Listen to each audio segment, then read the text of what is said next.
Hello.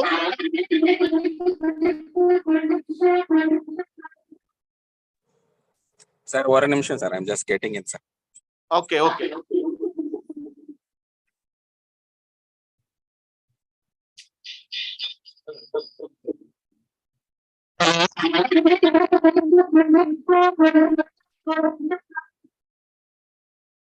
Sir, one minute, sir. I'm just getting it. One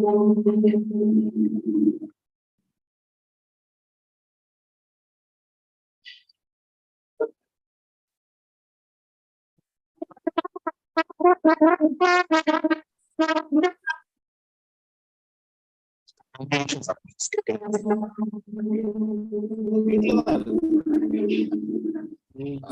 Sir, the screen you are able to see, sir?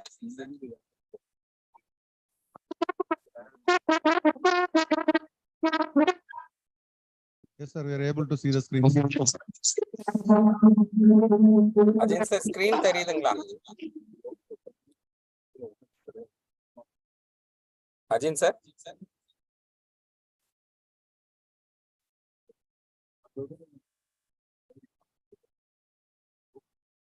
Am I audible, sir?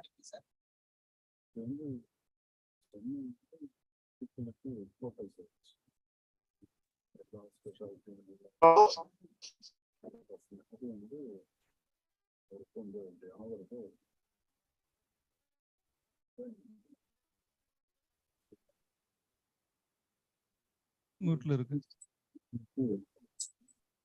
நம்ம இது unmute பண்றா. Sir கேக்குதா sir? Sir Kanagavel sir. Sir நான் பேசுறது கேக்குதாங்க sir? கேக்குது sir. நான் பேசுறது கேக்குதா? Audible. Okay. Give 1 minute, sir. நான் இந்த போன்ல இருந்து டிஸ்கனெக்ட் ஆயிட்டேன். நம்ம அன்மியூட் பண்றா. சார் கேக்குதா சார்? Sir Kanagavel sir. கேக்குதுப்பா. Yes, sir. நான் பேசுறது கேக்குதா? Okay. Give 1 minute, sir. நான் இந்த போன்ல இருந்து டிஸ்கனெக்ட் ஆயிட்டேன். Good afternoon, friends. Jalal sir, first உங்க ஸ்டூடண்ட்ஸ் பிரசன்ட் பண்றாங்களா நான் பண்ணணுமாங்க சார்? கேக்குது. நான் பேசுறது கேக்குதா? ஹலோ. நாங்க போன்ல இருந்து டிஸ்கனெக்ட் ஆகும். Good afternoon, friends. Jalal sir, first உங்க ஸ்டூடண்ட்ஸ் பிரசன்ட் பண்றாங்களா நான் பண்ணணுமாங்க சார்? கேக்குது. நான் பேசுறது கேக்குதா?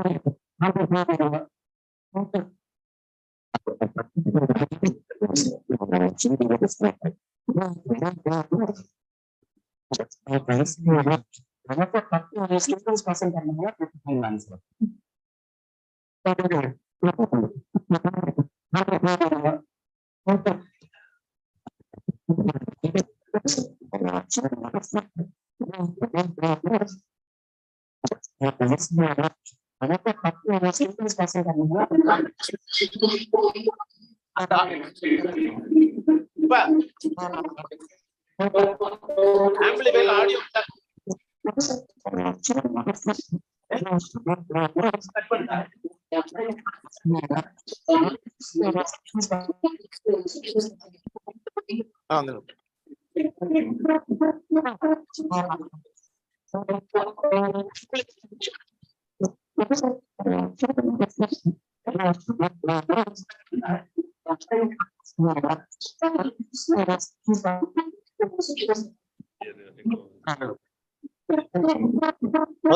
சவுண்டே கரெக்டா வரல இல்லவா? பயங்கர டிலே ஆகுது இல்ல?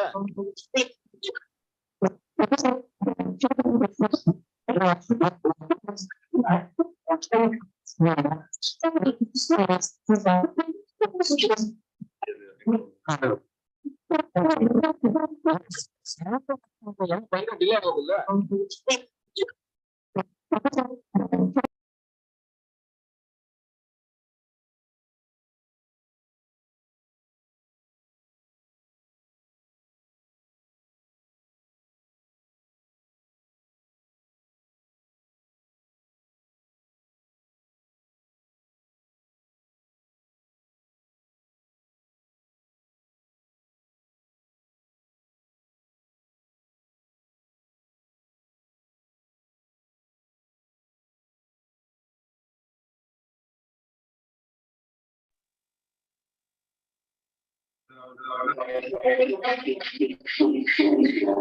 இதான்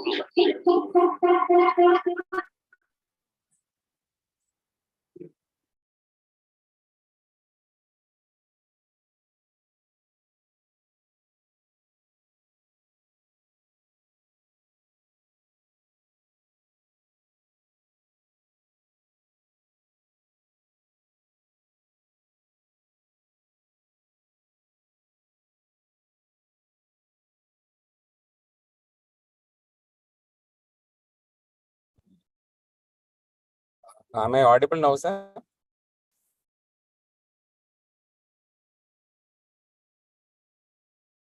Arjun, sir?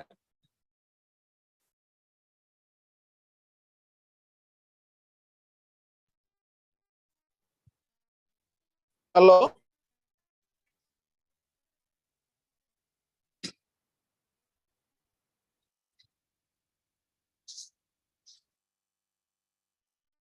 போய் சேர்ந்துட்டீங்களா சார்?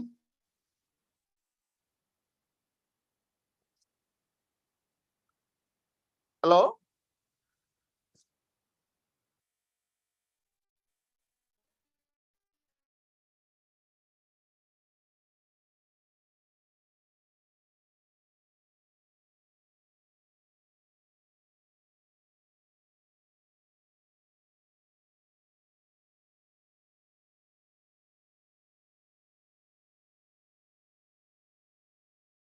லேப்டாப்ல இருந்து உள்ள வரேன் சார். இப்போ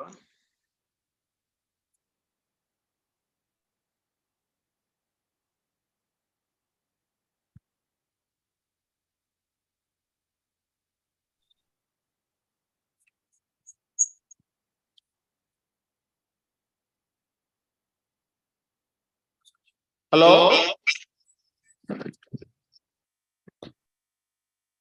சார், நீங்க ரெண்டு போன்ல இருக்கீங்களா?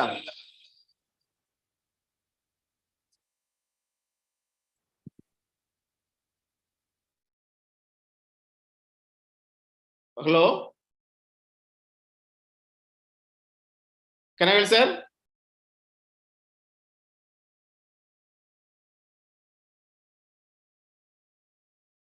ஹலோ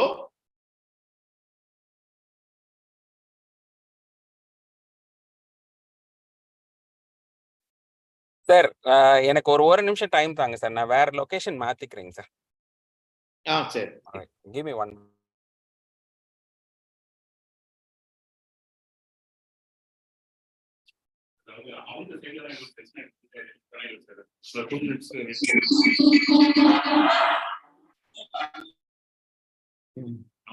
டிரைவிங்ல இருந்தாங்க.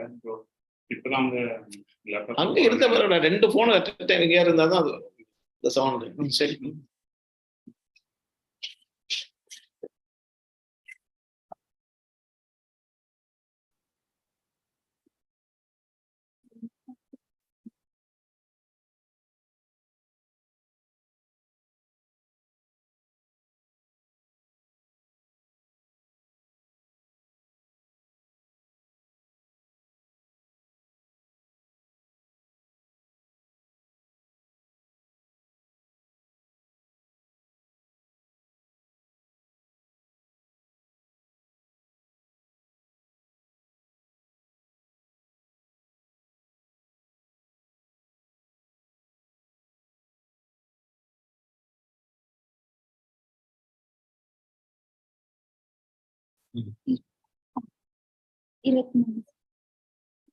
டீ போட வச்சிருக்கீங்க.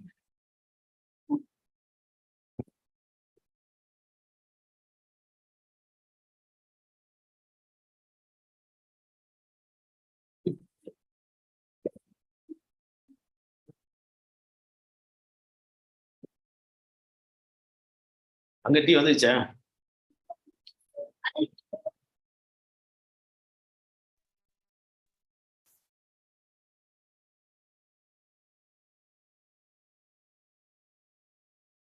Arjun sir, am I audible now? Well audible sir, audible. சரி சார், நான் ஸ்டார்ட் பண்ணட்டுமாங்க sir? Yes please, please. Jayalal sir? Please start பண்ணுங்க sir. Start. Friends, good afternoon. Sorry for the technical glitch. I think I was shifting between room to room. I think now things are sorted out. Good afternoon, Professor Jailal sir, senior professors, associate professors, assistant professor, my dear students. Thank you for inviting me to speak to you about the meta-analysis methodologies, how to conduct. And Jailal sir's initiative is every student should do a meta-analysis and the publication on various topics by themselves. That is the idea he discussed with the word. Meta-analysis is a totally unique science where people should be well versed with the fundamentals, the technology behind the data acquisition, how to streamline the data which is acquired from various study groups, and then how to structurally put into a single stream of analysis, and then how to make sense out of a multiple publications on a single or a little diverse topic. So this is a sort of a very technology driven issue where people have to be aware of their conventional idea of statistics, but this also will be a unique way of statistics, because what really happens is you will be requiring to understand little more about biostatistics and the nuances of having a huge data. That is what is essentially needed. So these are the things I'm going to touch upon. And this is my professor, Professor S.N. Chandramohan sir, who made what I am today. And this is a very recent thing which myself and the HOD Jailal sir attended together. This is sir being honored the Distinguished Surgeon Award by the Colorectal Foundation Group of India, and sir spoke about the functional and applied anatomy of the perineum for the National Fistula Single Theme Conference. So today I'm going to be touching you upon, excuse me for this. Sir, yes, sir. lag ஆகி வருதா? வேற என்னப்பா, எப்படி இதை sort out பண்ண முடியும்?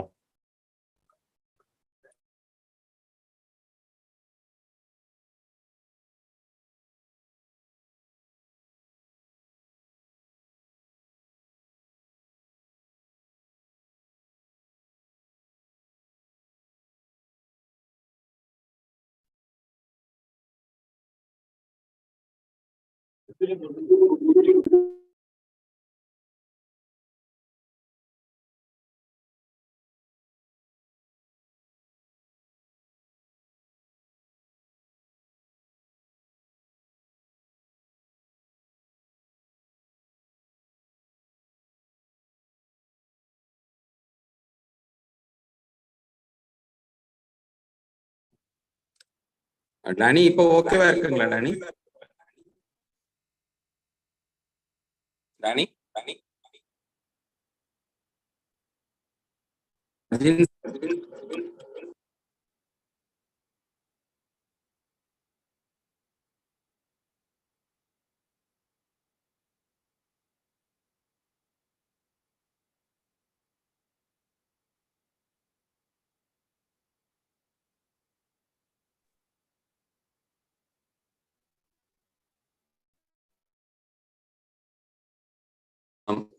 Students, am I audible now comfortably? Can someone unmute and tell how are you able to receive me? Sir, இப்போ அந்த lag இல்ல, but Can come and raise your thumb. Is that okay? Sir, இப்போ lag இல்ல, but அந்த கொஞ்சம் disturbance மட்டும் இருக்கு sir.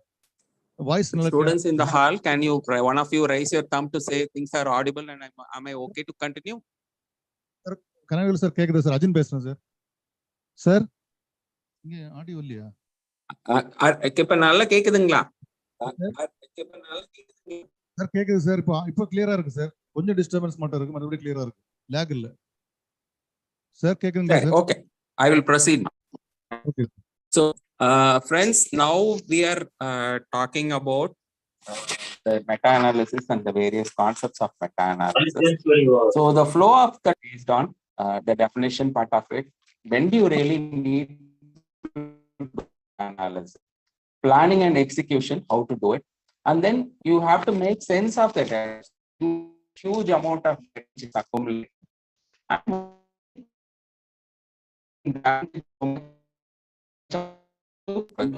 Mic கூட சவுண்ட் வரதே இல்ல இருந்து.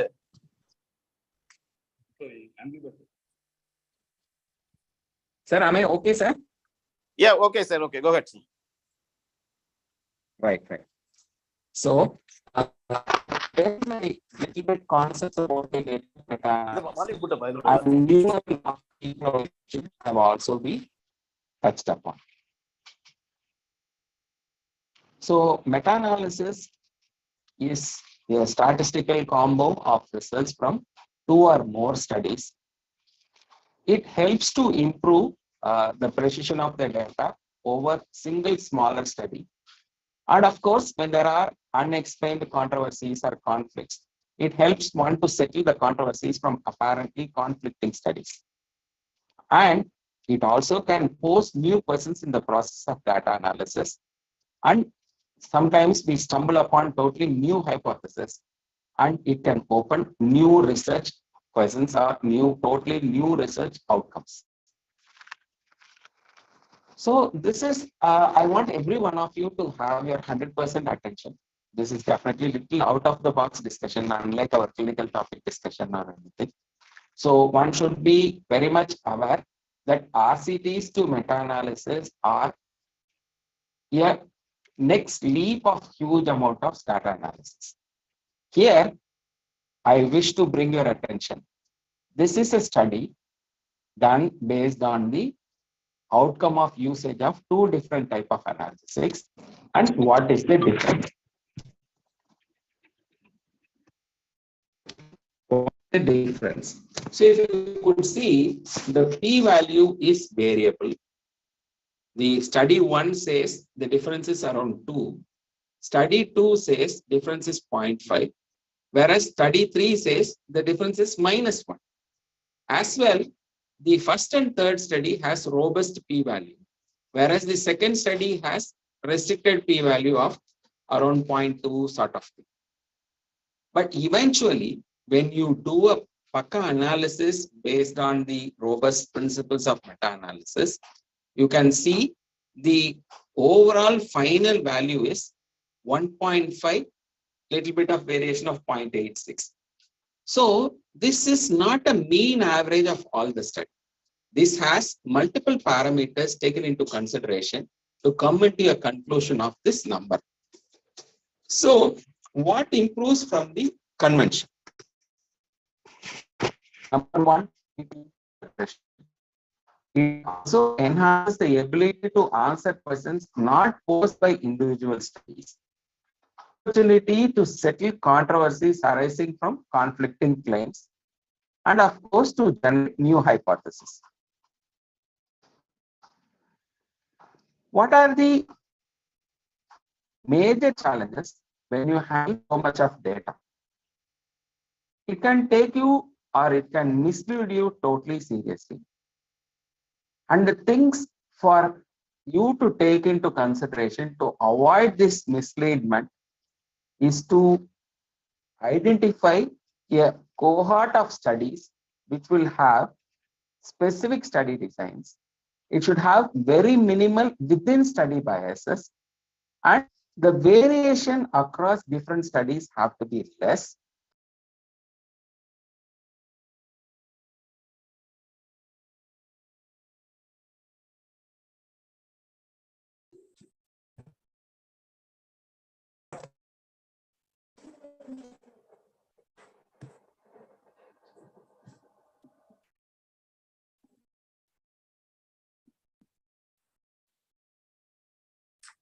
If you are going to take it, the reporting pattern of every author, say I am from Chennai, you are from Kanyakumari, and then somebody from other countries could be a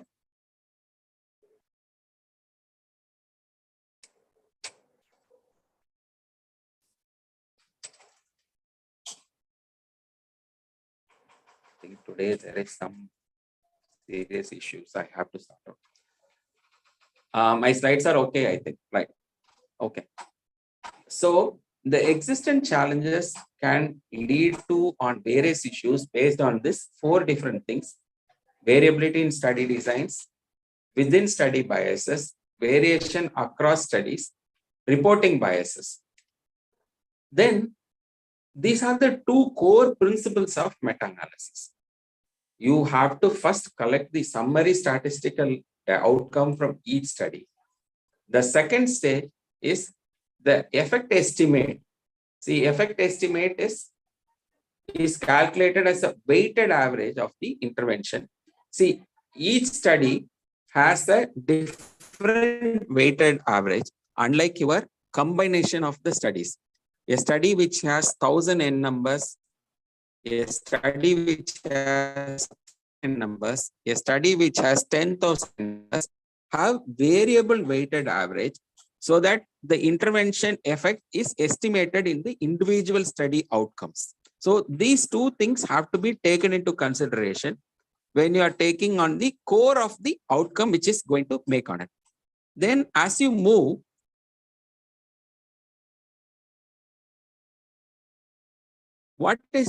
how do you understand the weight? Weight is the average of the outcome. Say, understand this very carefully. The sum of multiple studies. What happens is you estimate one intervention, and then how much is the weight, and then of that particular paper.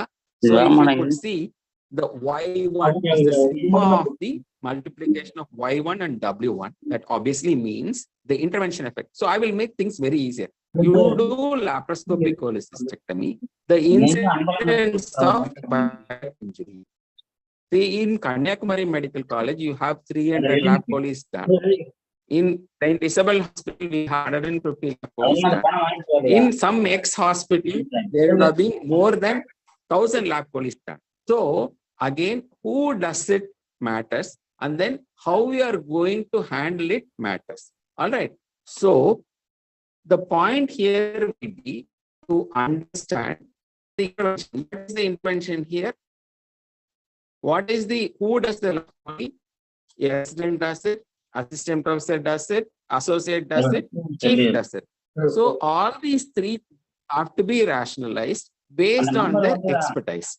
So the incidence of bile duct injury is the outcome of the intervention. What is the intervention? Laparoscopic cholecystectomy. But here, if a resident does it, or if a person who is in learning curve does it, and then if a person who has done already 500 lap cholecystectomy does it, it matters. Get the point? மாமா அவர் பாட்டுக்கு இருந்தாரு, அவருக்கு அதை தூக்கி எறி அவருக்கு ஆள் இல்லாத சிரமமா இருக்கு பாத்தியா, அவர் இன்னைக்கு அந்த பைப்பெல்லாம் இடிச்சு போட்டாங்க, உடைச்சு. Sorry.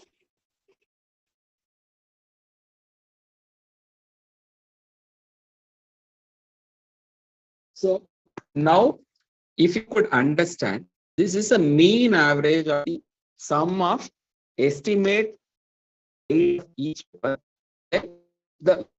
What are weights? The bile duct. So I take multiple papers and the sum of it. Other term is the weight.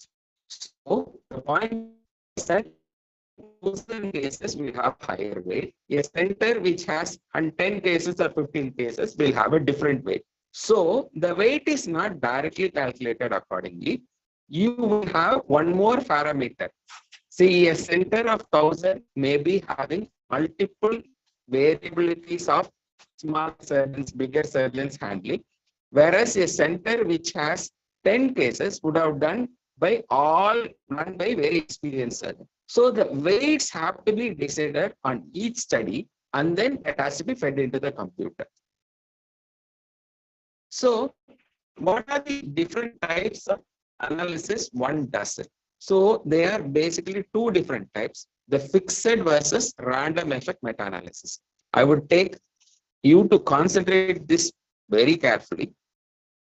See, you do an intervention. Here we are talking about laparoscopic cholecystectomy. Again, I'm going to take an intervention done by SR, AP, professor. Whereas what happens is the amount of hours somebody spend for surgery, amount of difficulty of CANOS are the combination of other intervention effect. So the combination of intervention effect has to be taken into consideration across similar studies. Say how many bile duct injuries happen, what are the types of bile duct injury, and then what are the types of intervention one has to follow. So similar studies and intervention estimation have to be taken into consideration. So if it is only one study, 1,000 cases bile duct, it is a fixed pattern that is done by single surgeon. If it is multiple surgeon, if it is not matched with the severity of cholecystitis, and when you match it, it becomes random effect. So a combination of intervention effect, similar studies and intervention variability estimation. So in other words, the estimation of the intervention effect that has a distribution. What happens? Some center will be doing only easy cholecystectomies. Teaching hospital like you will be doing only difficult cholecystectomies. So the distribution is not variable in a single study. But if it is taken into multiple studies into consideration, it becomes variable. So that has to be taken into consideration before considering the data to be analyzed head-on. So the option to incorporate the assumption of the variable estimation of the studies again is categorized into which has higher weightage, which has lower weightage on that grounds. For that, the most important parameter is the confidence interval. The confidence interval is based on the cumulation of the standard of error, how much you are going to give. Otherwise, if you are talking about the precision of the data or the uncertainty of the summary estimate. So if you are going to keep 99% of confidence, then the entire study group or almost everything will come up. If you keep 95%, then it comes up. Whereas if you are keeping 90% confidence, then it gets into a very narrower thing. And the lesser the confidence, then your robust is the data or the heterogeneity of the data comes down. So if you take that way, then p-value is based on the strength of the evidence against the null hypothesis of the no intervention defect. See, I will put you this way. If you are going to do 1,000 cholecystectomies, all the data has been input, all have been highly complicated case, then it becomes very robust, very well done. Student test and chi-square test have been done. Then the p-value becomes robust. Here, we set it as this p-value as one side, but the confidence interval, according to every different studies, have to be input based on the, see, A study could have set confidence interval as 95%, B study would have set at 90%, C study would have set 99%. So, the data coming out of 99% confidence goes into that category. 95% confidence interval goes to second category. 90% confidence interval goes to the third category. So why am I telling is, based on these type of sub-analysis based on the confidence interval, your weightage also changes. This is a dynamic process. As you enter the confidence interval amount, A study, B study, even though they have done only a bile duct injury of laparoscopic cholecystectomy, but still they may have variability. That is where has to be weighted into consideration.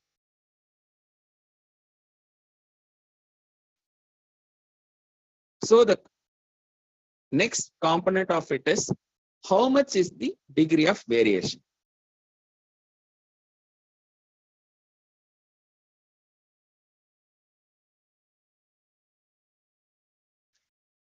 The degree of variation is based on, it can be random variation or it can be large inconsistency of intervention. What do you mean by inconsistency? In one center, the surgeries are all done by professor. In other center, the surgeries are all done by junior consultants or the assistant professors. So this can be, if in a 1,000 n number center, you have variable people doing, it can be random variation.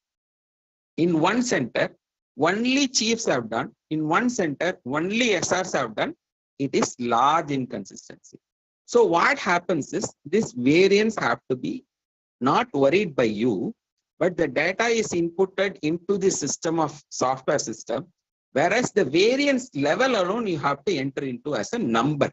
So it is the mean average of variance, and then the degree of variation will make you to understand how much is the importance of the weight.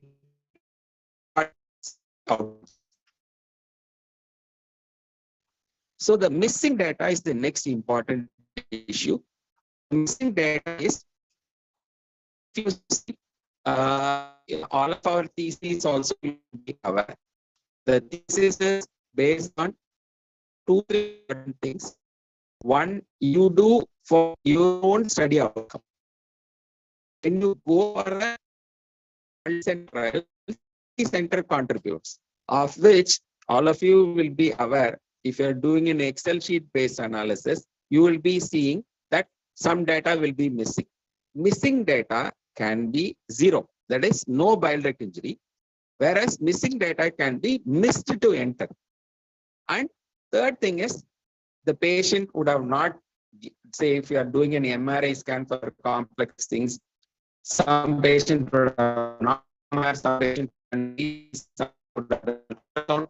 These are the things one has to consider. So, are we going to mention loss of data, or you will include the other parameters, but that particular patients who have not done some tests will be excluded for the analysis? This has to be made a very robust decision. But if you have a lot of missing data, it is better to exclude the study from the main meta-analysis. Then, as you know, now we are doing a more huger data to be analyzed. Principally, if you could see, all meta-analysis will be marked like this. So how much or how it is marked is, it is called the forest plotting. Forest plotting is a cumulation of effect estimates. What is effect estimate? If you could see, I would appreciate your time. They have done odds ratio analysis. Confidence interval has been marked here. You can see the size of the square indicates the contribution or the weightage of the study. If you could see, these are all variance outside. See, this is the median which has been set. If you could see, some studies have never crossed left of the median. 1, 2 study and third study is just on the median, whereas the other thinner numbers are on to the right side. But the diamond is the one eventually which gives you the final conclusion. If somebody is going to look into only this study, they will say the study result is on the right side. Whereas somebody is going to look only on this side, this study, they are going to tell the study is on the left side. But if you eventually see, when you accumulated all the patients' data, then the study is on the right side. That is the advantage of analysis. So, the confidence interval of each studies or the individual studies and the outcome of meta-analysis are directly proportional.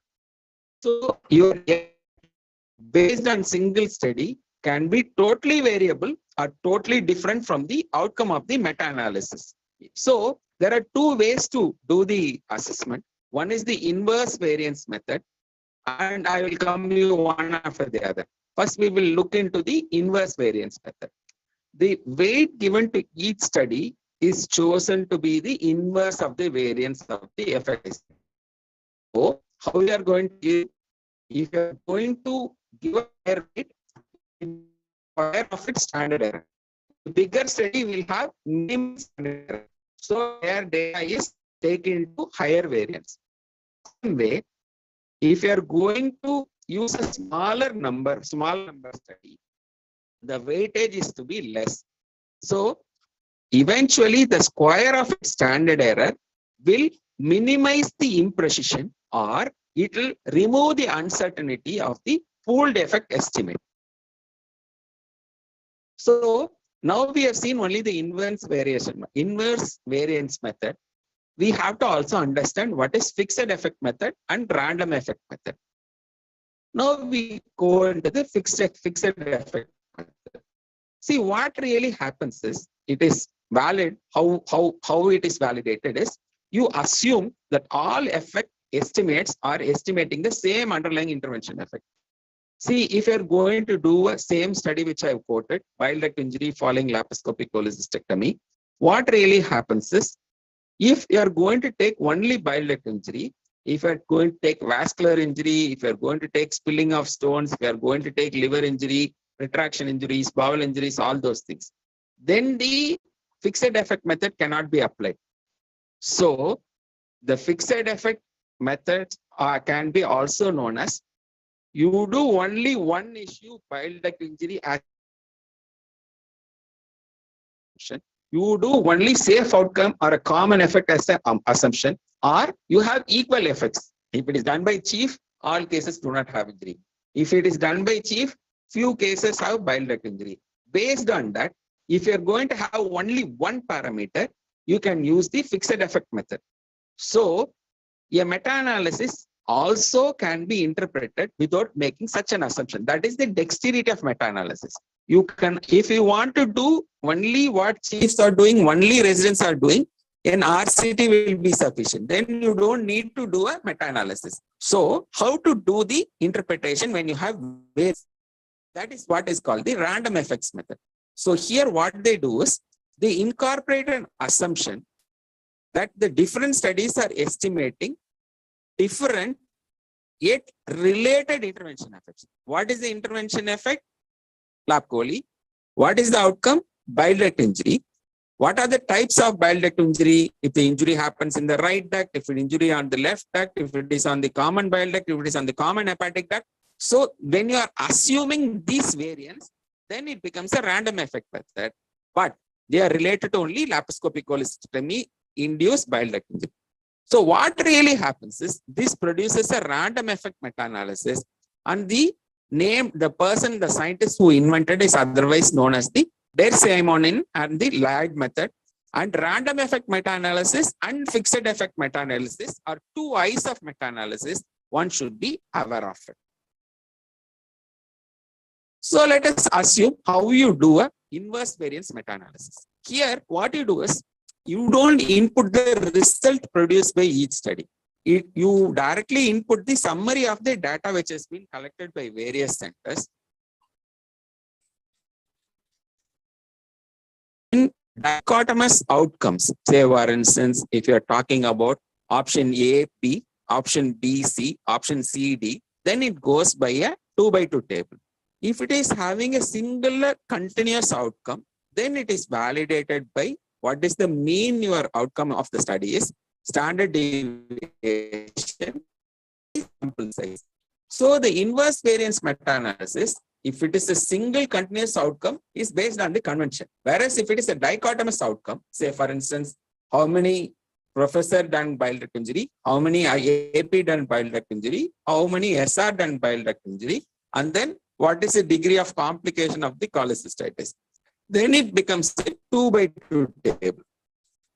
Whereas, so it's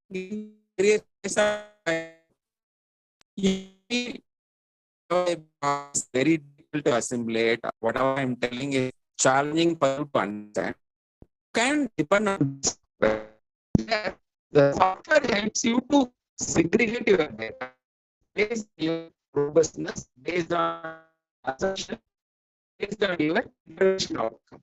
See, if a human can assimilate 500 patients data, but now modern studies are done with 2,000, 20,000, 30,000. So these things are left to these type of softwares. The corporate values, all of you know, it is one of the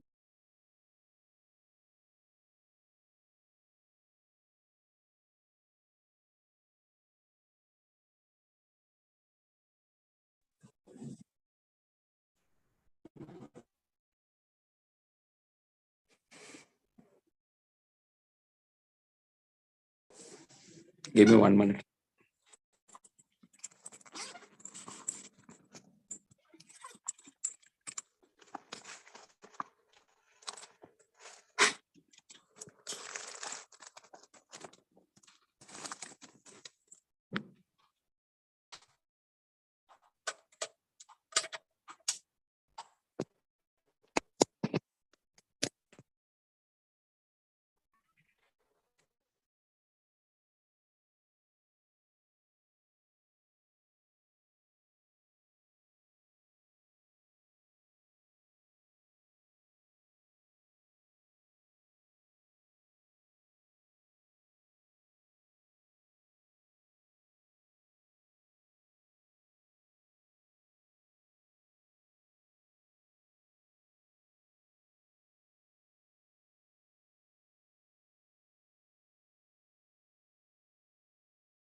Your audio is not coming.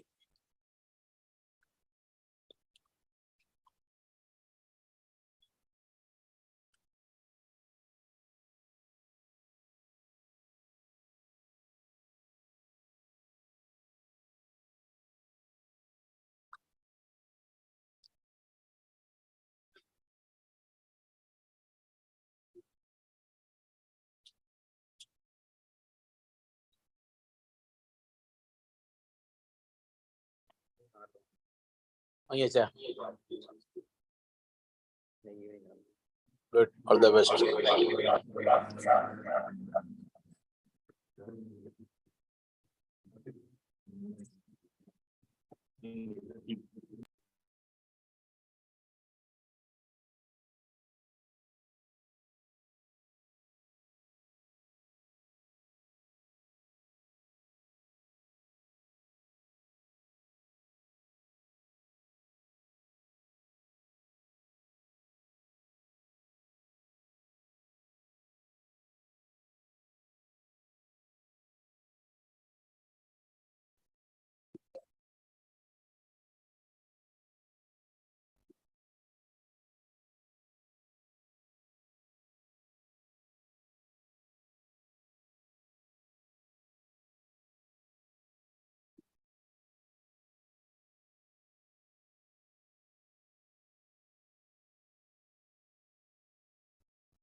So you can go on with this type of softwares where the argument based on how to question, to import citations from various groups, how to set up eligibility criterion, how to define the questions, how to import study data, and eventually generate the meta-analysis.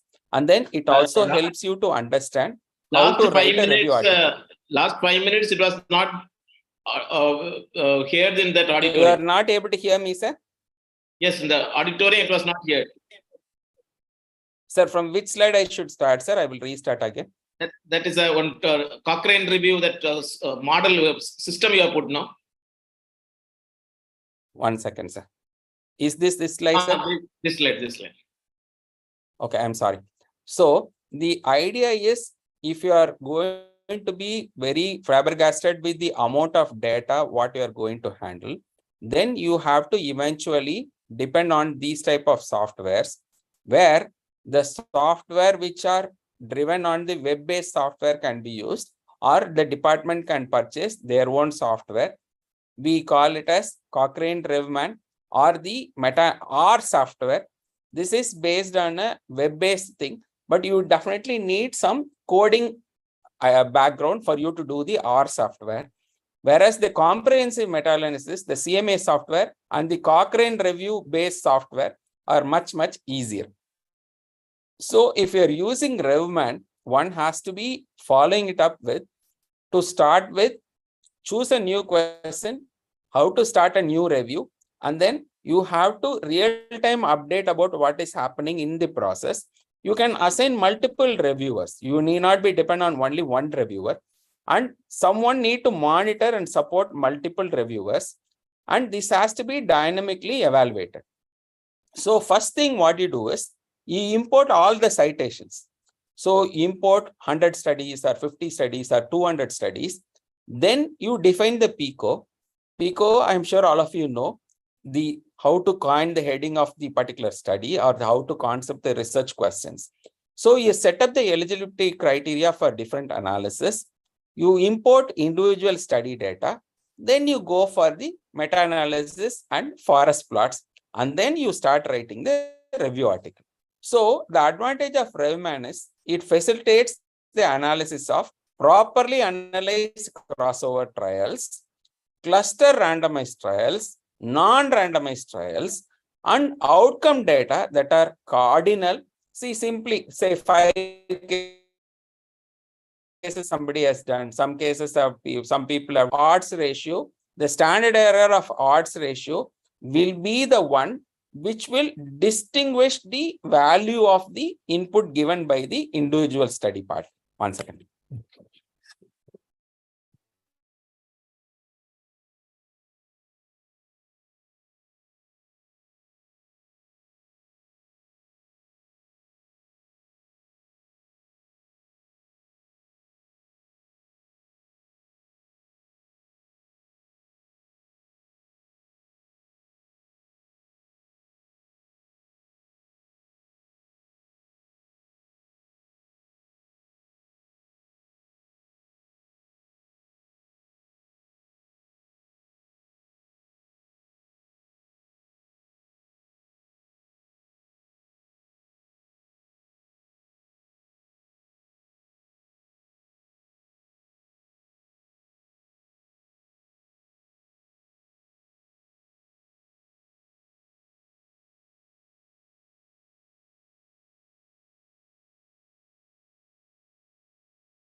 I think today's day is very horrible. I'm sorry about it.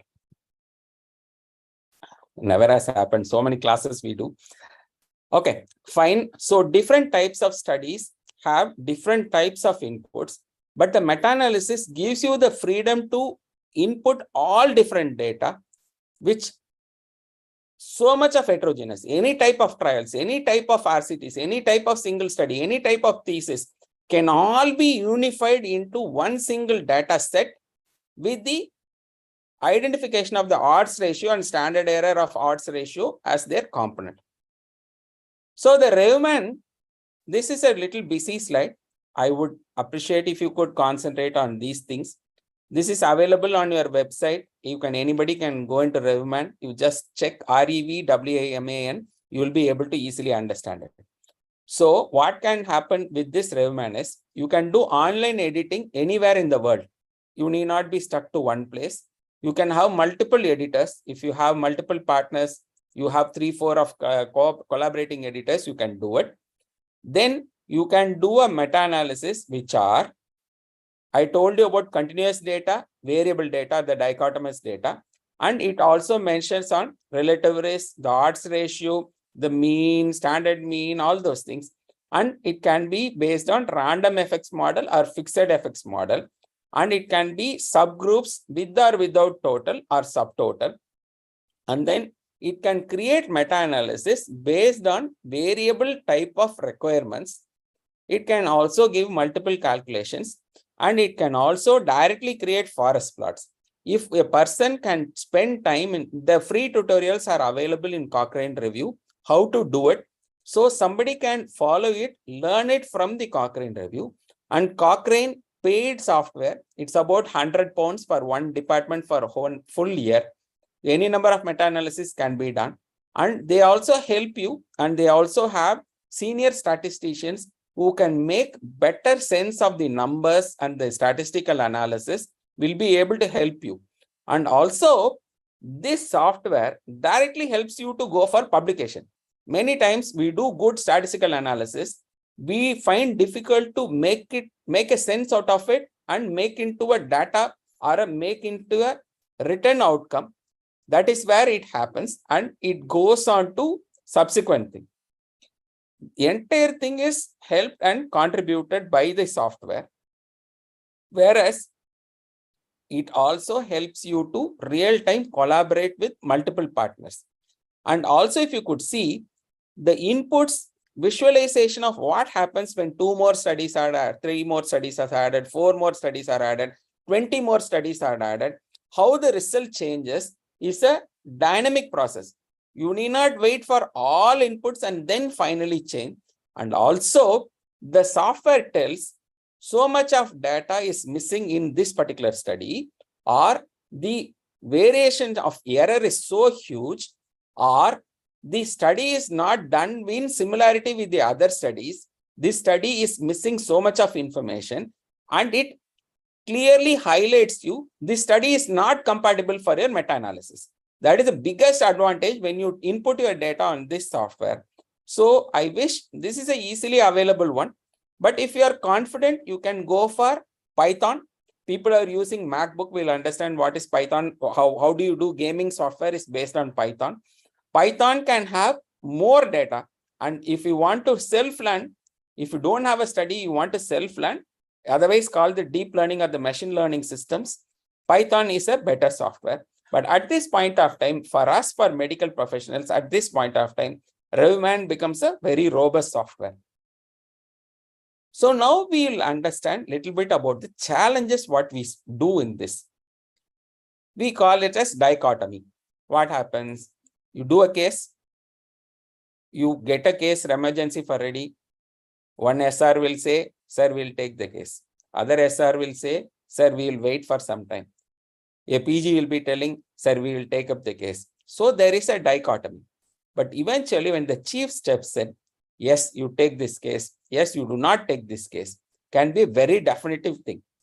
So when inputs come from multiple units, unit 1, sir, unit 1, their decision is always conservative management in trauma case unless hemodynamic changes. Unit 2, if the CT is showing lot of blood loss, they may consider doing a laparotomy. There can be very subtle variation, but there is a difference of opinion. And then difference, unit 1 will be doing always in laparoscopic approach.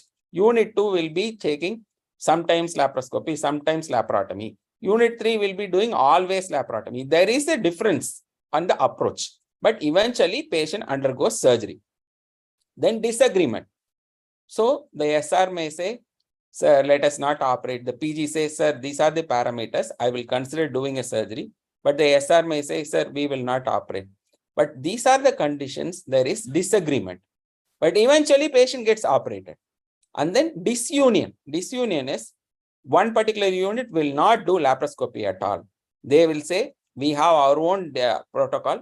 We will have our own trauma-based management protocols. We will not follow. So I will give my own data. I will have my own protocol where he will not agree to based on hemodynamic status, based on the blood loss, drop in hemoglobin. You will have your own protocol, but they will be measuring the clinically. I will go by the degree of peritonitis. So they will have a different set of standard. So there is disunion. Eventually, the patient undergoes surgery is the one, but you can see so much of dichotomy. And then if you could see, there are male patients, there will be one decision. If it is female patients, there will be one decision. So these type of disagreements have all to be taken into consideration. And this also helps the data analytical software to segregate, okay, this unit has this change. This unit has difference of opinion. This unit has disunion from the main study. But eventually they also manage trauma, abdominal trauma. Then the dichotomy has to be understood by the system in a totally different format. You like or I like does not matter. The system understands, okay, if this amount of disunion is happening, this is the outcome of this unit's outcome of the abdominal trauma. Whereas unit 1 does all laparoscopically, they give this weightage. Unit 3 has all laparotomy and they give this weightage. So the variance, eventually the study is outcome of abdominal trauma. So this dichotomy can be factored in, and you don't worry about what is the level of dichotomy. The system categorizes it. So this is little more complicated of what I have been telling so far. I told you from the beginning what are the types of analysis you do, the random effects method or the fixed effect methods.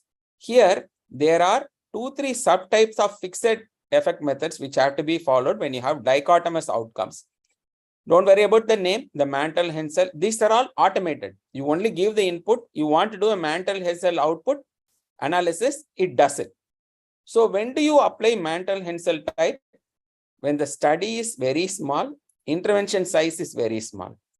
When do you give Peto? Peto type is only odds ratio is inputted, not on the data output. But here, this study does not allow any absence of data. There is zero cell tolerance, no missing of data. Whereas inverse variance is more liberal. It can take any amount of data to make sense. So what they do is the dichotomous outcome triple analysis is done. I will tell you in subsequent slide to give either the software says, okay, this much of dichotomy I'll agree, or this dichotomous papers have to be excluded. That is the advantage of this software-based analysis. Then, of course, already I told you the random effect method of Der Simonian and Laird inverse variance have to be applied. And then please understand, it is not only the n number or the outcome data. It can also take the differences based on the odds ratios, risk ratios, or together put as risk differences. So here I will tell you a little bit of example about zero cells. See, they both are different. The first study, the data is 0, whereas in second study, the data is missing. So missing data, one has to ideally identify whether it is 0 or they have not mentioned. So non-availability of data in a single study or a select set of, if you are doing 100 studies as analytical thing, if you are going to say, sir, in 30 studies, there are no data available. In 30 studies, all data are available. Then you do a subset analysis of it. So the zero cells have to be taken into very important consideration for you to come to a conclusion, especially when you're doing a meta-analysis. Whereas in real time, you may need to exclude certain amount of cases if you're doing an RCT or if you're doing a cohort set of analysis. Here, what happens is, eventually, the zeros, the nulls have to be analyzed. You call up the respective department, call up the respective contributor to ask, sir, is this data missing data or this is a zero data? Have to be taken into consideration. Zero cells is an important problem in meta-analysis when you are taking data from multiple centers. Then we have something more specific. This is little more complicated. Your dichotomy can be absolute, single parameter dichotomy. It can be relative dichotomy. Relative is, in 10 studies, you have SR data missing. In 10 studies, you have CHIEFS data missing. In 10 studies, you have the surgery severity data missing. So that is where you also can take into consideration. So the relative measures can be taken or absolute measures can be taken. So the exclusion of that particular study or not is also based on the amount of dichotomy allowed. So please understand, when you have multiple dichotomies, a complication or a difficulty is you may have two different set of risk ratio for a same study. But risk ratios are the one eventually makes your study outcome robust. So the risk ratio of more than one have to be taken into consideration, but the software is very compatible and very capable. They will be able to make sense out of it. And also, you should also mention whether the event is a recurring event or a non-recurring. Otherwise, you say it occurs in this study group. It does not occur in this study group. Whether it is keeping on occurring, the error keeps on occurring or keeping on non-occurring is the other parameter which has to be input. So I would say, in a nutshell, meta-analysis is beyond what our mind, single human brain can make a sense of the data, power of the data, weight of the data, understand the subtle variances which may overlook when we are studying our journal article, which is helped truly by the software. So the summary statistics in the meta-analysis is driven on three important things. You will have to have a consistency of the analytical data, irrespective of multiple study inputs what you are giving. They are purely driven on mathematical properties, which are just beyond our human biases.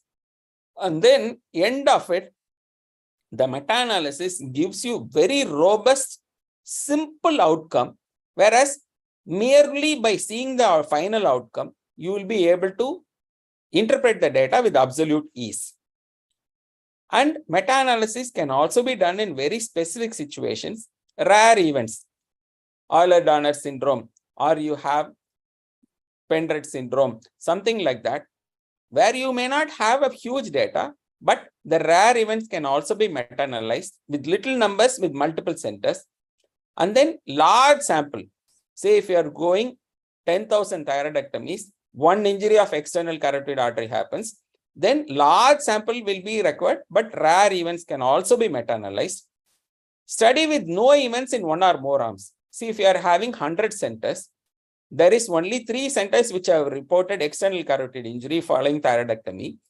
At least 97 centers, there are no events, but still those data are important to understand.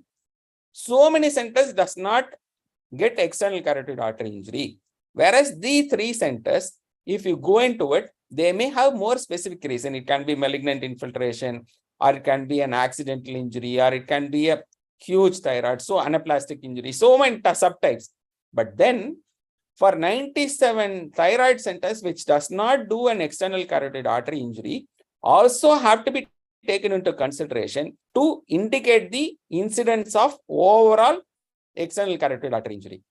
And then there is something very unique here. Study with no events in any arms. I have done 100 centers. 100 centers do not have external carotid artery injury at all. Those things also can be considered for meta-analysis. So then you can go for subset analysis, or you can say these are the safety things all the centers follow, hence they do not have external carotid artery injury. So the message is, you don't expect a high occurrence. You also can have very minimal occurrence. You can have very minimal occurrence in very limited number of studies, and you can have no occurrence also. So all these things can be added into a meta-analysis. Eventually, even though the incidence of the particular event is less than 1%, meta-analysis is potentially possible. And then you can also have continuous outcome. So what really happens is, if you could see in this slide, the continuous outcome which has normal distribution in each intervention arm in each study. So what happens is, here if you are going to talk about bile duct injuries, there are 21 injuries in 1,000 patients. There are 17 injuries in 5,000 patients. If you see, the incidence is average 5%. But if you are talking about 5,000 cholecystectomies, we are talking about 1,000 cholecystectomies, the range is 5%, then the distribution curve is more or less similar. How do you understand that? then you use the mean difference and standardized mean difference to make sense of this data. So then other way of meta-analysis in very odd situations can be the change scores. Change scores is something like that. See, in some centers, what they do is they have continuously 5 bile duct injuries. The chief says temporarily stop lap cholecystectomy by all the juniors, only the seniors should do. So this is the in-between study intervention the chief makes for the safety of the patients. But the study remains the same. The center gives data about the bile duct injury, but there is a variance. Suddenly what happens? The SRs and the postgraduates are not allowed to do callus dissection, only the seniors do it. Whereas other center says, I will put extra chief to monitor the SRs and PGs doing cholecystectomy. So there is a variance. So eventually the idea of the particular unit chief or HOD is to minimize the bile duct injury, whereas the change affects the outcome of that particular baseline. Eventually the bile duct injury can be minimized during the process. So this is called the change score.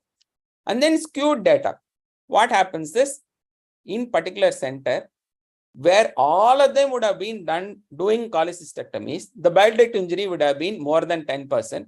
Chief says, from now on, only unit chiefs and head of the department will do lap cholecystectomy. And then all the cases will not have any bile duct injury. That becomes a skewed data. So what happens here is the computer, the software understands when everybody is doing what is the incidence, and then when only chiefs are doing what is the incidence, but the skewing is understood by the software and it makes sense of the data. So these type of odd situation can also be accounted, and these studies need not be excluded from the analytical part of it. So the dichotomy primarily can be accepted. Continuous odd dichotomies can also be assimilated, and weightage can be variably given for these changes. So then comes the question of heterogeneity. A center which does only robotic cholecystectomy, a center which does only Hugo cholecystectomy, a center which does only laparoscopic cholecystectomy. So there is a diversity. They follow one particular pattern, but all of them do cholecystectomies. So participants, I said different participants, different intervention. They do single port cholecystectomies, they do 3-port cholecystectomies. All those things are clinical diversity. Methodological diversity. What happens is, the statistical tool, what they use to come to a conclusion can be subtle variance. One person would have said very high confidence of interval. The other person would say the relative risk is always less than 1. Odds ratio should be always to my favor. But eventually the conclusion is the same. So there can be subtle methodological diversity as well as the subtle outcome based on the statistical heterogeneity. If you see this picture, all of them protect you from rain and sun, but all of them come from different colors. But eventually they does the job of protecting you from sun and rain. The same way, the study gives the analytical outcome. The conclusion is robust based on very sound statistical principle, but the route what you have taken to come to the conclusion is variable. So one has to be taken into consideration of this heterogeneity. So this heterogeneity can also be factored into the software. Eventually, the heterogeneity is taken into consideration for the outcome. Then these are last closing slides where the meta-regression can allow multiple factors to be investigated in a single come, and outcome variable is predicted according to one or more explanatory variables. You do cholecystectomy, you do CBD exploration, you do ERCP, the entire gallstone based outcome, then you take into meta-regression type of analysis. Then the missing data is one huge problem. Missing study, you can exclude the study. The missing data, missing outcome, missing summary of the data, there can be some missing individual thing, and study level characteristic, the subgroup analysis may not be there, other things. These have to be left alone to the system to make sense of it. So the weightage and the degree of intervention can be accepted or discarded by the system. The other thing is, multi-level meta-analysis. I am sure this will be too complex for anyone, but this is a purely system-based thing. What happens is a set of papers are put into one level, a set of papers are put into two level, a set of papers are put into three level based on the values of weightage it gives. Eventually comes into a single set of analysis. So the weightage groups are multiple or multi-level, and then after certain level, these weightages are removed and eventually made as a single number. That is called the multi-level meta-analysis. And then this is one thing one should understand. All the meta-analysis are done. Even if it is a difficult data, say there can be usage of the SEM analysis or the structural equation modeling meta-analysis or the Bayesian hierarchy. If you could see, these smaller, thinner curves are based on variable things, whereas the software has integrated into one single curve for you to facilitate the outcome. So this is done. I've told you about so much of variance if you are doing integration of so many studies together, but the software helps you to understand to come to a conclusion using the SEM analysis or the Bayesian hierarchy. So people are not happy with one intervention. I want to look in if doing MRI gives you bile duct injury outcomes, or if a professor doing bile duct laparoscopic cholecystectomy is reduced bile duct outcome. So you are taking two or more intervention in a single target, especially in randomized trial. So what happens is the meta-analysis can be used to combine multiple treatment effects and obtain an overall estimate. MRI showing difficulty produces bile duct injury, either done by the chief or by the SR. So these type of multiple intervention in a single target population is called the network meta-analysis. So eventually one should be aware the problems are of this data. You can compare apple with oranges, but it has to be a fruit.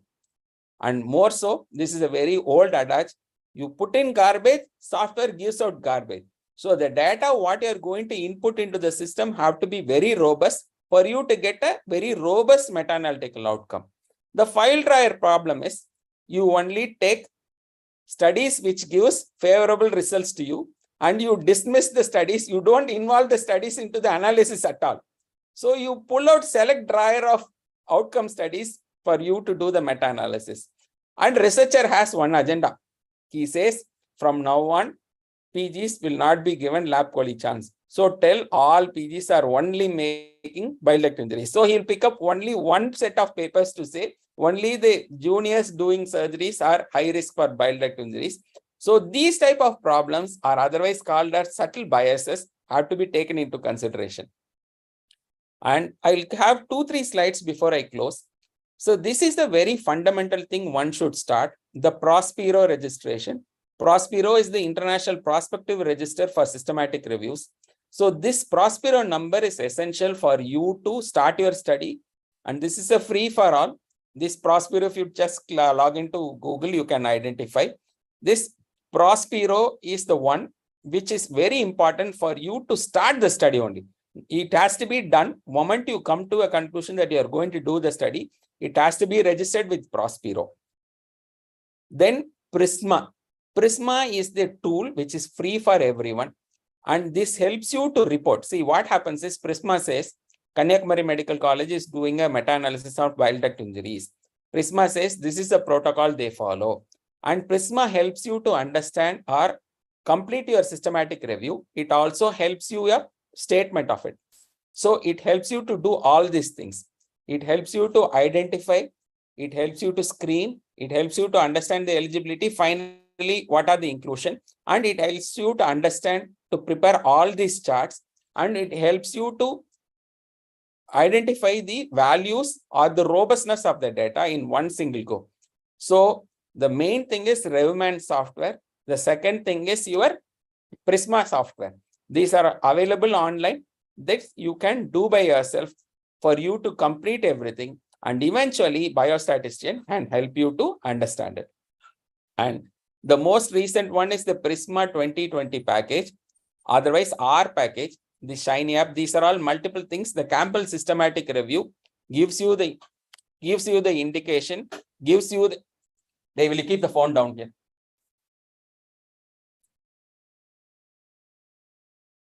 So this is one package will help you to understand. This gives you digital transparency and open synthesis. So in a center which has reasonable experience, first to start with Prospero and Prisma, but eventually they have to go to this R package. This is the more complex package, and this is the most respected meta-analytical software package at this point of time. And in conclusion, friends, I think I've taken much longer time of your pre-lunch time. Meta-analysis should only be considered when a group of studies is sufficiently homogeneous in terms of participants, interventions, and outcomes to produce a meaningful summary. So I'm sure you can all take up small meta-analytic concepts to start with, and then you can take up more complex things for you to send for higher complexity of publications.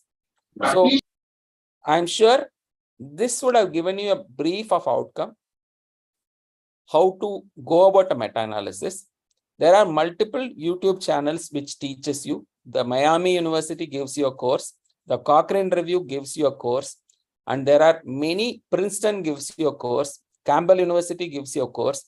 The NHS, the National Health, these are all free of cost, but you have to spend 10 hours of your time, 15 hours of your time to understand the meta-analysis. See, meta-analysis is a separate subject by itself, which I've given you a condensed view. In a nutshell, I would say you can take as many number of studies, subtle variation in diverse data, diverse methodology, diverse outcomes can be taken into consideration, but eventually it is pure and pure software driven. You may be totally surprised when you're going into do a study and what the meta-analytic outcome can be a totally different scenario, but you should be willing to accept the outcome of meta-analysis. Whereas when you're doing a regular study on your thesis, you know how your study is going.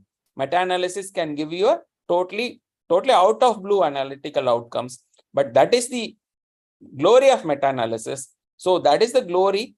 If you're doing a meta-analysis, at least I review at least 4 or 5 international journals for paper publication. If there is a meta-analysis, rejection rates are less than 5%. Doesn't mean meta-analysis all get accepted. Whereas a regular acceptance rate is, see, if I'm talking about British Journal of Surgery or World Journal of Surgery, acceptance rate is only 11% or 8%. Whereas when you are sending a meta-analysis, the acceptance rates go up to 80 to 90%. So students, this will be worth your effort, and the rejection rates are very minimal, and people respect the pathway, the protocols, what you follow for meta-analysis. And more so, the most important thing is the study need not be done by you at all.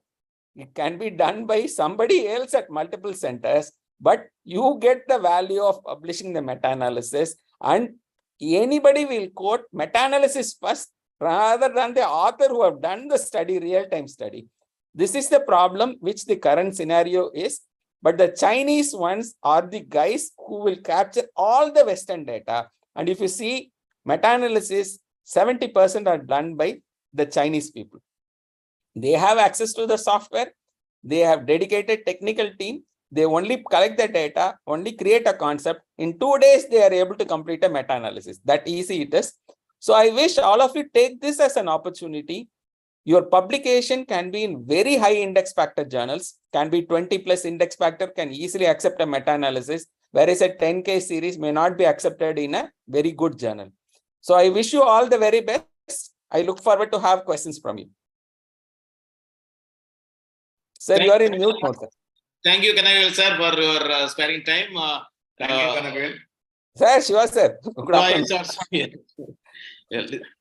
And we are only discussing about the encyclopedia view. Ayo, sir, what is this? No, only few Yes, questions are that, because all our students has now taken up a topic. They have discussed, and with their concerned units, chiefs, and they have now finalized their relative topics there. So it's a process we started. Now you have said the two things. One is that one software for 100 pounds. Yes, sir. So That is the what- Cochrane itself sells, sir. That department can directly buy and keep in the department, sir. They can come and use in that the is valid for how many months? 1 or year, sir. 1 year, sir. For any number of studies can be done on that. I think there is no limitation, sir, but I don't know about the singular time how many studies can be done, sir. Actually, 21 days free trial for students also is there, sir. But it may be difficult to complete the study in 21 days, sir. That unless they have all the data. Sir, actually, sir, meta-analysis takes only few seconds to complete, sir. Provided the heterogeneity is very well less when you are taking the inputs on. Maybe, sir, we can buy an annual thing. When you have so many PGs every year and so many students doing, it is worthwhile to buy one for the department, sir. But that data feeding on that will not be a much difficult one. It is a relatively easier software. Sir, I tried once, sir. In fact, after we met in Bombay that day night, I was using this software. But so far I've reviewed meta-analysis, sir, but I have not done a meta-analysis by myself. But it looks very doable, sir. That much I can tell. But the data has to be in a particular format. So it cannot be. Do you have any system saying the number of studies to be included in a meta-analysis? Do you have any minimum and max standards? Sir, not like that at all, sir.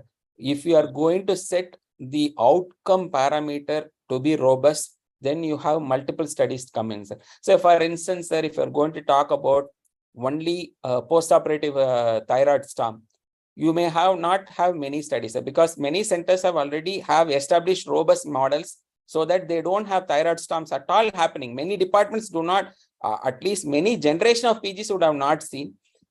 Those studies have to be huge, sir. Huge in the sense 1 lakh thyroidectomies or 2 lakh thyroidectomies to make sense of it. Whereas recurrent laryngeal nerve injuries, which are running around 1 to 3% or 1 to 4%, you can do 500 cases and make sense of it, sir. But again, sir, these are the things the software really guides you, sir. That much I could say, to make you to publishable weightage. That is where the Prisma of outflow, Prisma, as you fill in the data says, this data is ready for making conclusion, or you need to have more input, require more input. These are all guided by the software, sir. But at this point, a robust biostatistician is initially essential for us to understand. Sir, it gives more than 37 data out of all the inputs what we give, sir. I at least could learn about 7 or 8 important things. They themselves say these are all not required at all for publication, because the publishers allow publishable data of 4 to 5 major tables, but remaining things can be sent as supplementary material for the publisher. But for the outcome, if your research question to be answered, that 4 or 5 analysis is mainly sufficient for you to do it, sir. Now, one of the student is going to do a study on back therapy because they Yes, has done a RCT also. Now he is doing on a same meta-analysis. So Yes, if sir. we get some around 50 RCTs, collect RCT and he can do for meta-analysis. Sir, 50 will be more than sufficient, sir. He'll be having thousands and thousands of wax, sir, if you're doing 50. I hope you get the required outcomes, sir. Let him try the Revman, sir. Revman, the Cochrane, he can easily register. Initially as a free trial. Let one person try giving the inputs. Then possibly I will also locate somebody who is very knowledgeable about this Revman, sir, either from overseas centers, from the NHS or someone. We will locate someone to demonstrate the Revman for us, sir. Revman, once somebody demonstrates, I think all our students in no time will be able to use the software and make sensible outcomes, sir. For appearing for exam, all these people has to publish one meta-analysis. That is a very Yes, sir. complete one. I have made it. So they have to study. So the only thing we will give Sir, some actually, sir, you have the idea correct. The meta-analysis is done in no time. Unlike the study, they have to collect, they have to give questions, they have to collect patient information, intervention. Nothing is of back. Moment they collect, they have less heterogeneity. They have no dichotomy. Then they are already done, sir. So, anybody from there? Ajin Daniel. Ajin Daniel, any question? Yuvraj, Ajin Daniel, PGs, Nixon.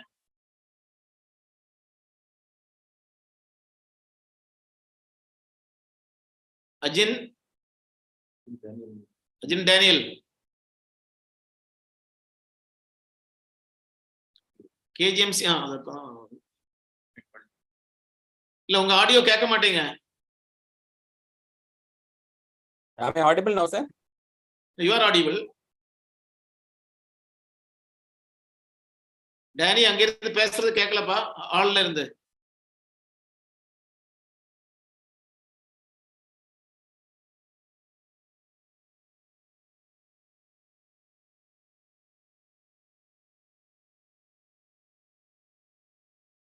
Am I audible now, sir? You are audible, sir. Sorry, I think there is some network swapping issue in our theater, sir. That is the problem. They have 2-3 networks clashing. I asked them to switch off one network, sir. Any question, any students?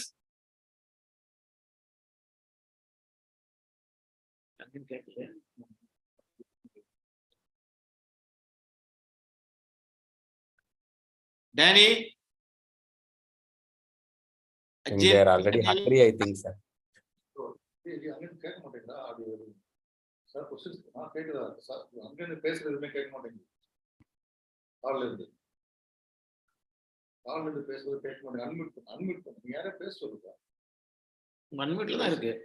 பேச சொல்லுங்க. Ajin Daniel வந்து பேச சொல்லுங்க sir. Ajin Daniel sir பேசுறது கேக்குதா?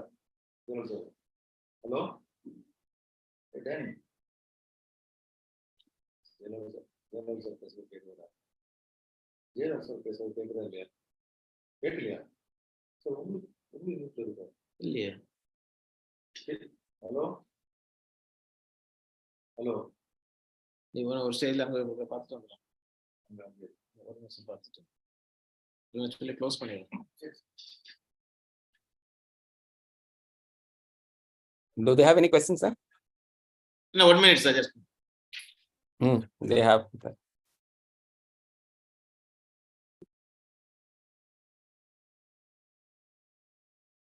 You are coming only on second day to the Kanyakumari for the IAGS?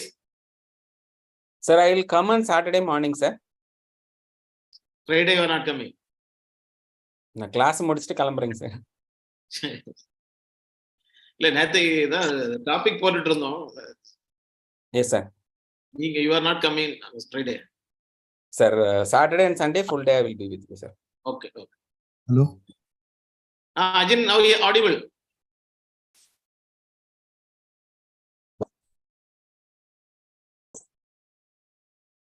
Hello கேட்கல. Hello Yes, Ajin. Yes. any doubts? Ganapati, any doubts? You want to Ajit Sukla is Hello. Yes, ma'am. Good afternoon, sir. Good afternoon. My doubt is for meta-analysis, how many articles we have to review? See, you have 2 articles also is sufficient. See, the outcome, what you are expecting. If you are going to expect a random outcome, if you are going to expect a fixed outcome, see, I will tell you one simple thing. You want to establish cesarean delivery is safe in complicated pregnancy. If this is your research question, you don't need multiple studies. You say bile injuries in 1 lakh cholecystectomies. Then you need, if your study, if say for instance, TAP versus TEPP. Today you search it, you have more than 2000 papers which are available on the internet. Whereas if you are going to take SCOLA versus ETEP-RS, you may have only 5 studies. So it is also dependent on the availability of published studies which matters. But one thing for sure, if you are able to handle studies which has maximum utilization of papers which are available on that particular day, If you could see, I'm not sure whether you are following my daily evidence-based surgery publications in the WhatsApp. 4 days before, there was one meta-analysis which has used 132 papers, right? So it all depends on the availability of the data for you. Your library should be able to give you full data. And if you could see, you cannot have a scanned one, you cannot have a photocopied one. You should have a readable PDF, otherwise called the EPUB type of PDF. As many number of articles you have is enough. But truly speaking, you need only 2 or 3 papers for you to do a review, provided that gives you the adequate outcome. But the more the papers you use, more the value for your meta-analysis. But the minimum target we are given is a minimum 20 paper. Without 20 paper, if you are not collecting, search, there is no need for them to, they should work hard and search papers. 20 papers Sir, minimum. they should, one more thing they understand, sir. They collect 50 papers, huge loss of data, irregularity. They may eventually get to do only 20 paper analysis, sir. They directly exclude. A study also expects you to tell how many papers have you tried to include and how many papers you have excluded by the software. That adds value, sir. If you have done 300 studies which have been searched by you, input of data have to be done in system, of which the system says only 60 is acceptable for analysis, then your weightage goes up. What are the easy search engines? Sir, PubMed remains the easiest search engine, sir. PubMed still remains the easiest search engine. But of course, now many things are coming up, sir. The EBSCO, EBSCO, EBCO, depending on the country, what they use. They can't get all the articles, no, they usually Yes, sir, search with abstract. They need subscription, sir. They need subscription. Essentially, these boys should have friends in UK or US. Their libraries are more robust and they will be able to download many articles in single time, sir. I think that can be collaborated with people who have completed here in our department working in UK or US. As a special request, we can ask them to send the published papers, full papers for these boys to work on, sir. Otherwise, unless we have a paid subscription, this will be a huge challenge for our boys, sir. But they will have some jailbreak, some method they will have. Ethical hacking for meta-analysis purpose. All of them are expert. They will have. The PubMed is the best, better. No, sir. First to identify the number of published articles, PubMed is the one to go, sir.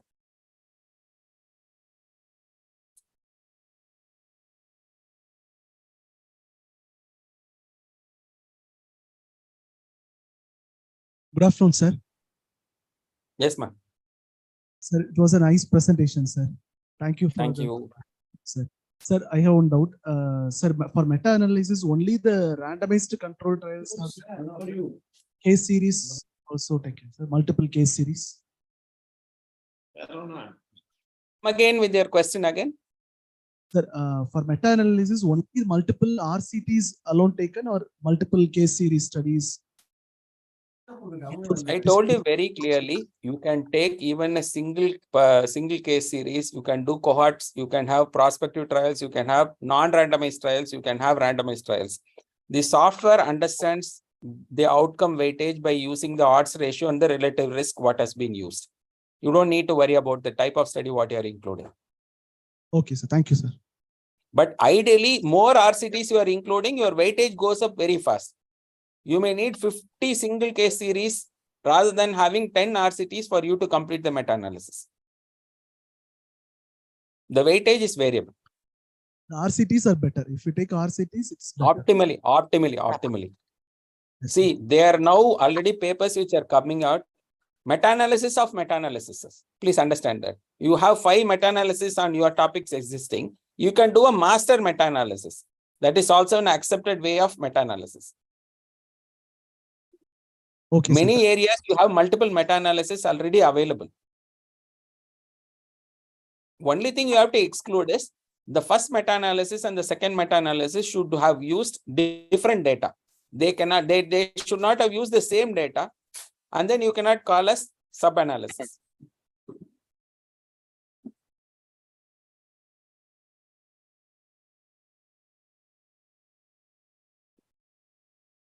Any other doubts? Nanda Thank you Kisan. very much, Kanavel sir, for sparing your time. I think it's good and hope soon with your support and hand holding also, all our postgraduate will publish at least one meta-analysis. Sir, actually, if they get a hang of doing one, they will do weekly one, sir. It is that easy. And quickly, Kanyakumari Medical College will get. I request all the postgraduate, all of you, I think you will have a number of Kanagavel sir also. He is encyclopedia. Anytime, any midnight he is available. Throughout midnight he is available. So anytime you can call. He is a so friendly person and help you and guide you in any of your this activities. So you make utilize of him. And as of one of our own college or well-wisher and faculty. So thank you very much, sir. Thank you for. Thank you, sir. Thank you. Yes, sir. Thank you, sir. Shiva, sir. Thank you. All the students, Ajin and Daya, everyone. Bye, everyone. Bye-bye. Sir, can we disconnect, sir? Yes, sir. Yes, sir. Thank you. Thank you. Thank you.